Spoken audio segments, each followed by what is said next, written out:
Hello, my name is Vincent Ricciardi, and this is my thermoelectric heat cooler. Imagine a world without any sickness. The goal of this project is to make that a reality. Millions of lives are greatly impacted by not having access to vaccinations, and this heat cooler will make it possible to bring these vaccines safely over to the desired locations. And here we have the product research. So on the market, I looked at several different options between actual travel heat coolers and official health ones that are meant to hold vaccines.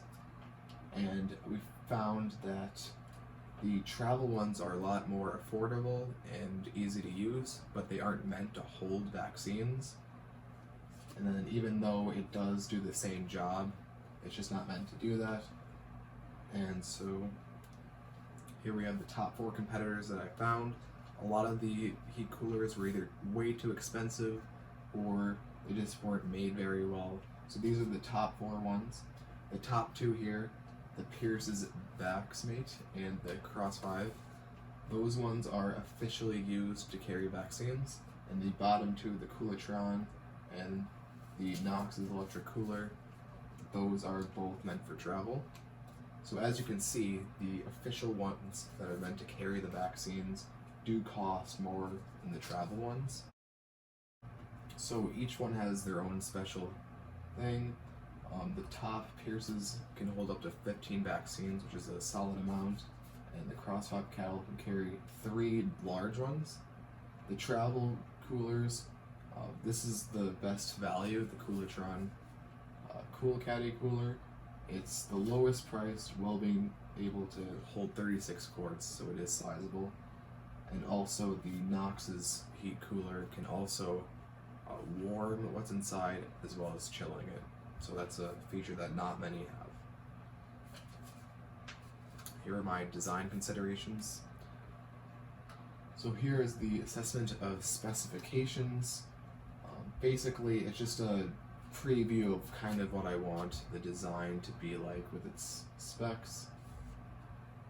So with this sheet, I figured out that I wanted the price to be right around $200 because that's like a midpoint between the official health ones for vaccinations as well as the travel ones, so it's right in the middle.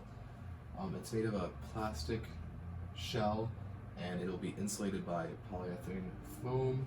Here we have the weight and measurements, and the temperature can go as low as 6 degrees Celsius. It can hold up to 25 vaccines, which is more than all the competitors, and it has a lifespan of 2 years before the battery begins to lose charge.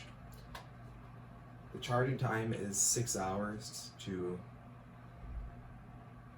fully charge it, and then it takes 14 hours for it to cool down because too much power going to the battery will negatively affect its lifespan. So here is my assessment of design. These are different models I had looked at that I drew out. I just wanted to make sure I have the best possible version, so I ended up mixing between the different options, and I figured out like a middle ground for the final one. So here's some more drawings. This is starting to make it look a little better, like official fan, heat sink, putting those together to make the assembly and put in the container. And then here we have the CAD designs. So I took my drawings and put it into real life. You can see here, this is the heat transfer assembly and the battery and the insides. And then on this, we have the fan here so that it can filter out all of the heat. And then there's the light and buttons to change the temperature. So here are some more CAD models of the assembly. Here's the heat sink and the fan. And then with just about anything, there are risks to think about. Some possible risks are the cooler can be dropped and the vaccines can break. That's basically unavoidable, and that's something to think about. And then also there can be an error within the system that breaks the cooling abilities, and that's why we have the insulation the foam, so that way hopefully we can get it to last as long as possible. And then, like I said, too much charge going to the battery will hurt it, and it could possibly just completely break and the battery won't work.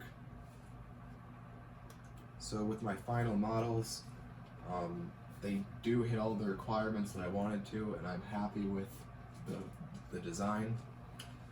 And this product will greatly affect many lives, and I feel it's part of my responsibility to help those in need. So thank you very much to Jake and Hamza for putting this together, and then here are my works cited. Thank you.